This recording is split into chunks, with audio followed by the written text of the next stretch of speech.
Hello, everyone. This is Angie Schroeder from Pierce High School up in Northeast Nebraska. I'm going to talk about ability grouping, my thoughts, and positive and negatives that I researched and discovered throughout some of my readings. To me, ability grouping is grouping students together according to their skill and talents in order for them to grow and develop as they mature. One of the studies was by Francis EL.AL or ET.AL 2017, and this group found mainly negatives on ability grouping. One was lack of fluidity, which was infrequent movement of groups from one group to another. Misallocations, basically the allocations did not match the ability of the student. Teachers also perceived as lower quality tended to be placed with lower ability groups. And pupil perception of ability, basically, it just decreased their self-confidence in their selves and created less positivity in the effects of the grouping. Taylor, ET.AL 2017, had a couple negatives and some positives. Negatives were lack of resources and risky and develop. Now, this was during or before this study, and after this case study, positives did arise. Students basically were benefited more from ability grouping. Basically, it just unlocked lots of potential.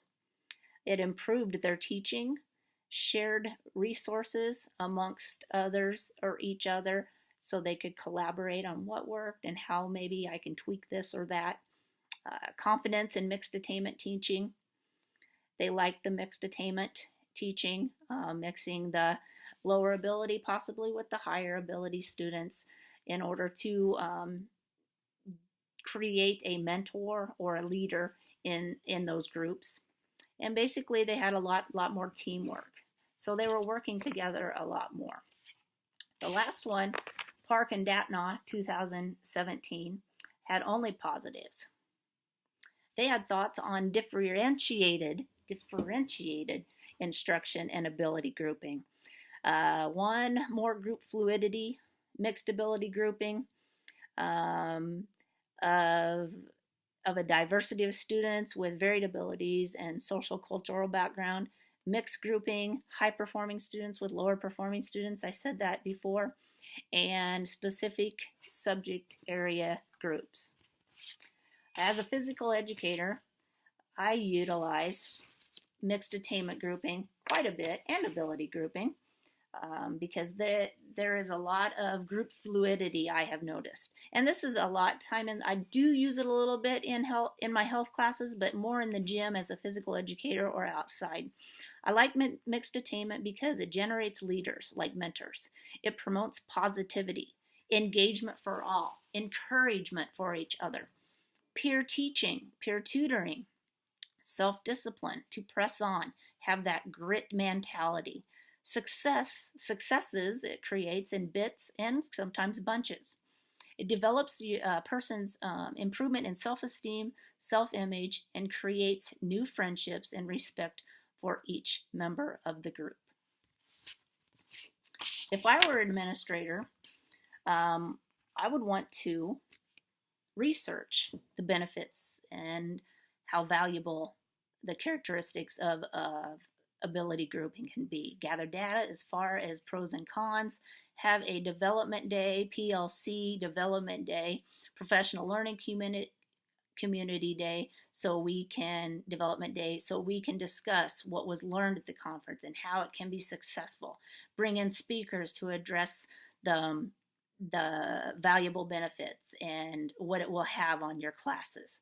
It might not be overnight, it might not be in a year, but eventually, as you keep the data up to date, you will eventually see success and reap the rewards of your time and effort that you took on something that you were a bit hesitant on, now have pros and cons for it and want to continue teaching with ability grouping, mixed ability grouping, differentiated ability grouping, and all. So, as a physical educator and a health educator, I have reaped many rewards. The kids love it. They love if we're doing group work. They love that I don't designate a leader, but there's a leader or a mentor that just comes about, and everybody just looks at them, not up at them, but face to face with them, asks advice, they give help. It's just very valuable for, I guess, for me, I guess, and the students. Like I said, the students just love it, and they're very engaged when we do different types of grouping in our phys ed class. Thank you. Have a good day. Oh.